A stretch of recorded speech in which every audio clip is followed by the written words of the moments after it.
नमस्कार दोस्तों, स्वागत है आपका मेरे चैनल पे। दोस्तों, जैसा कि आप जानते हैं कि पाकिस्तान ने JF-17 फाइटर जेट के ब्लॉक 3 के प्रोडक्शन को शुरू कर दिया है। तो ऐसे में चाइना ने इशारा दिया है कि इस अपग्रेडेड जेट के ऊपर स्टेल्थ फाइटर जेट का सिस्टम भी लगाया जाएगा। आज इसी के ऊपर बात करेंगे। चलिए दोस्तों शुरू करते हैं। दोस्तों, चाइना के स्टेट रन मीडिया ने यह कन्फर्म किया था कि नया वेरिएंट जो JF-17 फाइटर जेट का है, इसने अपनी पहली टेस्ट फ्लाइट दिसंबर मंथ के अंदर ले ली है। इस JF-17 को चाइना और पाकिस्तान ने मिलकर बनाया है और ये पाकिस्तान एयरफोर्स का 2011 से ही हिस्सा है। और दोस्तों, ये भी माना जाता है कि इंडिया और पाकिस्तान की जो एरियल स्किर्मिश हुई थी, जब बालाकोट में इंडिया ने अटैक किया था, तो उस समय भी इसका इस्तेमाल किया गया था। और दिसंबर 27 को ही JF-17 के ब्लॉक 3 की पिक्चर्स सोशल मीडिया के ऊपर आ गई थी। दोस्तों, चाइना के ग्लोबल टाइम ने रिपोर्ट किया कि JF-17 ब्लॉक 3 का प्रोटोटाइप ने अपनी पहली उड़ान चेंगडू के अंदर ली, जो कि उसकी सिचुआन प्रोविंस के अंदर आता है। और पब्लिकेशन ने यह भी बताया कि इस JF-17 ब्लॉक 3 के अंदर एक नया और बड़ा holographic wide angle head-up display दिया गया है और साथ ही एक इंटीग्रेटेड कॉकपिट डिस्प्ले भी दिया गया है, जैसा कि उनके J-20 5th generation stealth fighter jet के अंदर है। और दोस्तों, जहां तक हेड अप डिस्प्ले की बात है, तो ये एक ऐसा सिस्टम होता है जो कि दोस्तों सारी फ्लाइट से और मिशन से रिलेटेड इंफॉर्मेशन पायलट को दिखाता रहता है। और इसके लिए पायलट को नीचे की तरफ नहीं देखना पड़ता और अलग अलग डायल्स और इक्विपमेंट को नहीं देखना पड़ता। और साथ ही ग्लोबल टाइम्स ने यह भी रिपोर्ट किया है कि JF-17 ब्लॉक 3 के अंदर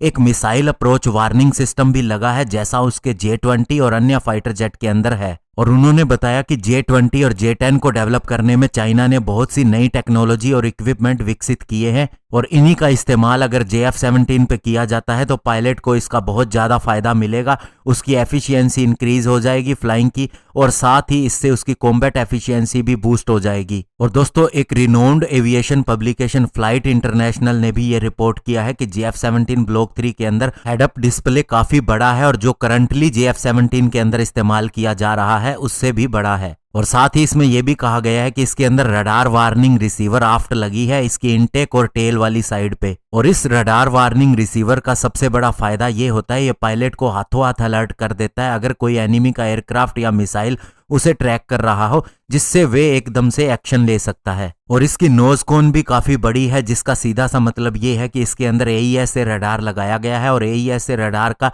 ये फायदा होता है कि इसका एंटीना रेडियो बीम्स को किसी भी दिशा के अंदर भेज सकता है, मल्टीपल डायरेक्शन में भेज सकता है बिना फिजिकली मूव हुए। और लास्ट ईयर मार्च मंथ के अंदर भी ग्लोबल टाइम ने यह रिपोर्ट किया था कि JF-17 ब्लॉक 3 के अंदर AES से रडार के साथ ही हेलमेट माउंटेड साइट सिस्टम भी दिया जाएगा।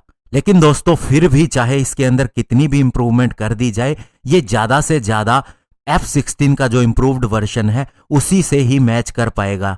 और ऐसा ग्लोबल टाइम्स ने भी पहले रिपोर्ट किया था। तो अभी तक पाकिस्तान के पास जो F-16 है वो सबसे एडवांस फाइटर जेट है। और अब ये कह सकते हैं कि JF-17 ब्लॉक 3 आने के बाद F-16 के जैसा ही उनके पास एक फाइटर जेट होने का दावा किया जा रहा है। और साथ ही दोस्तों, इसकी 42% तक अभी भी मैन्युफैक्चरिंग चाइना के अंदर ही होती है और पाकिस्तान के अंदर केवल इसके wings, horizontal tail, vertical tail और इसकी थोड़ी बहुत बॉडी के पार्ट ही बनते हैं। और जो पाकिस्तान के पास 100 से ज़्यादा JF-17 है, उनके अंदर दोस्तों 50% से ज़्यादा ऐसे हैं जो उड़ने के लायक नहीं है। तो ऐसे में ये देखना इंटरेस्टिंग रहेगा कि उसके लिए क्या सोल्यूशन दिया गया है। और साथ ही दोस्तों, इसका इंजन जो है वो रशियन है और उसके अंदर भी बहुत सी प्रॉब्लम्स आ रही हैं और इनके स्टार्ट होने के अंदर भी दिक्कत आ रही है। तो ऐसे में उसका क्या सोल्यूशन ढूंढा है, इसके ऊपर अभी कोई भी बात नहीं कही गई है। और दोस्तों, सुनने में ये भी आया था कि पाकिस्तान जब इंडिया के साथ मुकाबला करने चला था तो उसने देखा कि इंडिया के सुखोई 30 बहुत ही ज़्यादा इफेक्टिव फाइटर जेट है। तो ऐसे में अब राफेल फाइटर जेट भी आ गया है,